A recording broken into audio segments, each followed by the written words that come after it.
পূর্ব মেদিনীপুর জেলার কাঁথি সাংগঠনিক জেলার রামনগর বিধানসভা কেন্দ্রে ফের দলীয় পতাকা ছিঁড়ে ফেলার অভিযোগ শাসক দল তৃণমূলের বিরুদ্ধে।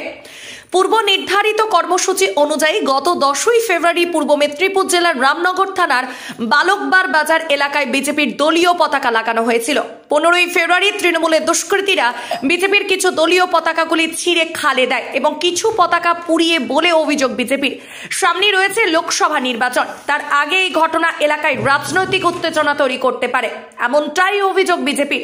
17ই ফেব্রুয়ারি বিজেপির পক্ষ থেকে রামানগর থানায় লিখিত অভিযোগ জানানো হয়। দ্রুত ঘটনার তদন্ত করে দুষ্কৃতীদের দৃষ্টান্তমূলক শাস্তির দাবি তোলেন বিজেপির কাঁথি সাংগঠনিক জেলার কিষাণ মোর্চার সভাপতি রতন আচার্য। তিনি বলেন, এই রাজ্যে আমরা ভয়ে সন্ত্রাসের মধ্যে রয়েছি। এই স্বাধীন দেশে কতদিন আমরা সুরক্ষিত থাকব সে বিষয়ে সংশয় প্রকাশ করেন কিষাণ মোর্চার জেলা সভাপতি। কিষাণ মোর্চার ভারতীয় জনতা পার্টির কিষাণ মোর্চার সভাপতি বিগত কয়েকদিন আগে 10ই ফেব্রুয়ারি আমাদের দলীয় কর্মসূচি অনুযায়ী সমস্ত বাজার এরিয়াতে আমরা ফ্ল্যাগ লাগিয়েছিলাম।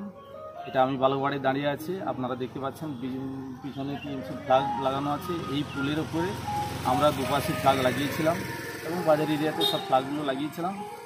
15 তারিখ দেখি সন্ধ্যায় রাতে কেউ এগুলোকে সব ছেড়ে ভেঙে এগুলো সব দেখা যাচ্ছে ভাঙা অংশ, এগুলো সব থেকেছে, সব ফেলে দিয়েছে, খালের নিচে ফেলে দিয়েছে, কিছু বিলে পড়ে আছে আর কিছু পুড়িয়ে দিয়েছে।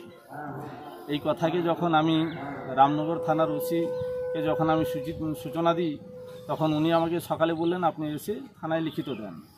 আমি লিখিত জানাতে গেলে দিয়ে আসার পরে ওসি স্যার আমাকে এইরকম বলেন, এই তুই কোথায় আছিস রে, তুই এখন এসে থানায় দেখা কর। তো এইরকম আমাকে হুমকি দিচ্ছেন। এর আগে ওসি স্যার আমার উপরে বিরক্ত আছেন। গত কয়েকদিন আগে ইরিগেশনের জায়গার উপরে, সরকারি ইরিগেশনের জায়গার উপরে নির্মিত একটা ঘরকে তিনি জবরদস্তি দখল করে টিএমসি নেতাকে তিনি দিলেন। আর আমি সেখানে প্রতিবাদ করেছিলাম যে সরকার আপনাকে বেতন দিচ্ছে, সরকারি সম্পত্তিকে রক্ষা করার জন্য আপনি দাঁড়িয়ে থেকে টিএমসি নেতাকে বিক্রি করে দিচ্ছেন।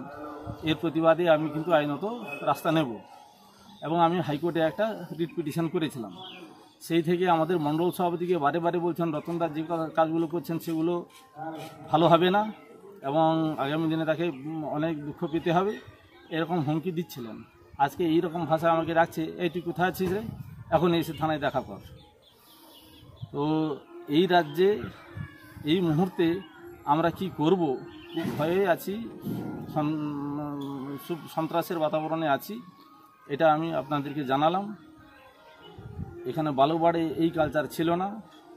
এখন এইভাবে আমরা কতদিন স্বতন্ত্র দেশে আমরা থাকতে পারবো সে নিয়ে আমাদের খুব সংশয় আছে, আমরা খুব ভয়ে ভিতরে আছি।